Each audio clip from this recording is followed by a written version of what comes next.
Shadow story time. This book is about love. This book is about neighborhood love. A Chair for My Mother by Vera Williams.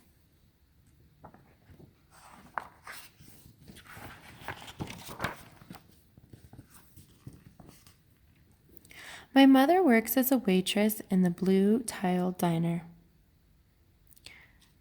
After school, sometimes I go to meet her there. Then her boss, Josephine, gives me a job too. I wash the salt and pepper and fill the ketchups. One time, I peeled all the onions for the onion soup. When I finally finish, Josephine says, "Good work, honey," and pays me. And every time I put half my money into the jar.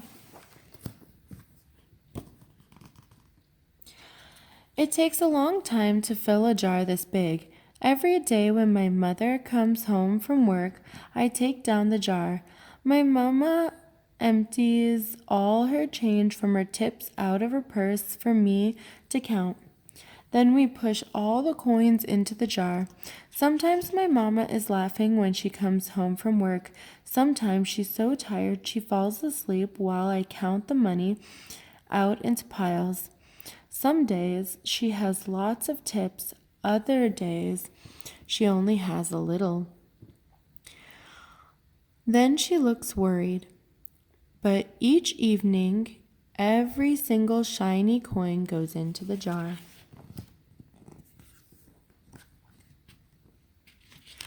We sit in the kitchen to count the tips. Usually Grandma sits with us too. While we count, she likes to hum. Often she has money in her old leather wallet for us. Whenever she gets a good bargain on tomatoes or bananas or something she buys, she puts the savings into the jar. When we can't get a single other coin into the jar, we are going to take out all the money and go and buy a chair. Yes, a chair. A wonderful, beautiful, fat, soft armchair. We will get one covered in velvet with roses all over it. We are going to get the best chair in the whole world. That is because our old chair burned up. There was a big fire in our other house. All our chairs burned. So did our sofa, and so did everything else. That wasn't such a long time ago. My mother and I were coming home from buying new shoes. I had new sandals, she had new pumps. We were walking to our house from the bus. We were looking at everyone's tulips. She was saying she liked red tulips. I was saying I liked yellow ones. Then we came to our block. Right outside our house stood two big fire engines. I could see lots of smoke. Tall orange flames came out of the roof. All the neighbors stood in a bunch across the street. Mama grabbed my hand and we ran. My Uncle Sandy saw us and ran to us.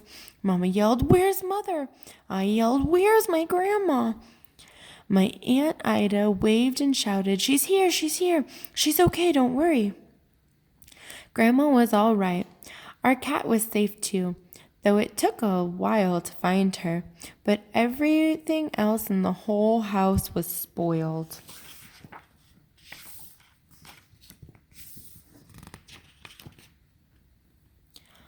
What was left of the house was turned to charcoal and ash. We went to stay at my mother's sister's, Aunt Ida and Uncle Sandy. Then we were able to move into the apartment downstairs. We painted the walls yellow. The floors were all shiny, but the rooms were very empty. The first day we moved in, the neighbors brought pizza and cake and ice cream, and they brought a lot of other things too. The family across the street brought a table and three kitchen chairs. The very old man next door gave us a bed from when his children were little. My other grandpa brought us his beautiful rug. My mother's other sister, Sally, made us red and white curtains. Mama's boss, Josephine, brought us pots and pans and silverware and dishes. My cousin brought me her own stuffed bear. Everyone clapped when my grandma made a speech. "You are the kindest people," she said, "and we thank you very, very much. It's lucky we're young and we can start all over."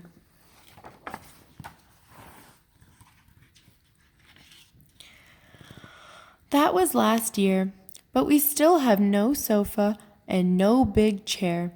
When Mama comes home, her feet hurt.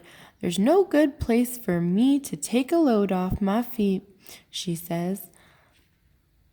When Grandma wants to sit back and hum and cut potatoes, she has to get as comfortable as she can on a hard kitchen chair. So that is how come Mama brought home the biggest jar she could find at the diner, and all the coins started to go into the jar. Now the jar is too heavy for me to lift. Uncle Sandy gave me a quarter. He had to boost me up so I could put it in. After supper, Mama and Grandma and I stood in front of the jar. "Well, I never would have believed it, but I guess it's full," Mama said. My mother brought home little paper wrappers for the nickels and dimes and quarters. I counted them all and wrapped them all up. On my mother's day off, we took the coins to the bank. The bank exchanged them for $10 bills. Then we took the bus downtown to shop for our chair. We shopped through 4 furniture stores. We tried out big chairs and small ones, high chairs and low chairs, soft chairs and hard ones.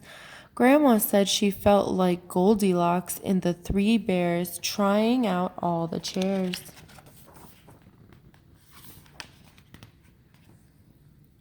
Finally, we found the chair we were all dreaming of, and the money in the jar was enough to pay for it.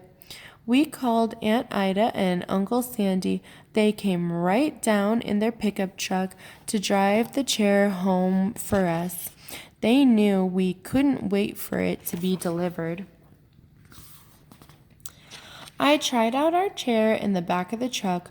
Mama wouldn't let me sit in it while we drove home, but they let me sit in it while they carried it up the door. We set the chair right beside the window with the red and white curtains. Mama and Grandma and I all sat in it while Aunt Ida took our picture. Now Grandma sits in it and talks with people going by in the daytime. Mama sits down and watches the news on TV when she comes home from her job. After supper, I sit with her, and she can reach right up and turn out the light if I fall asleep in her lap.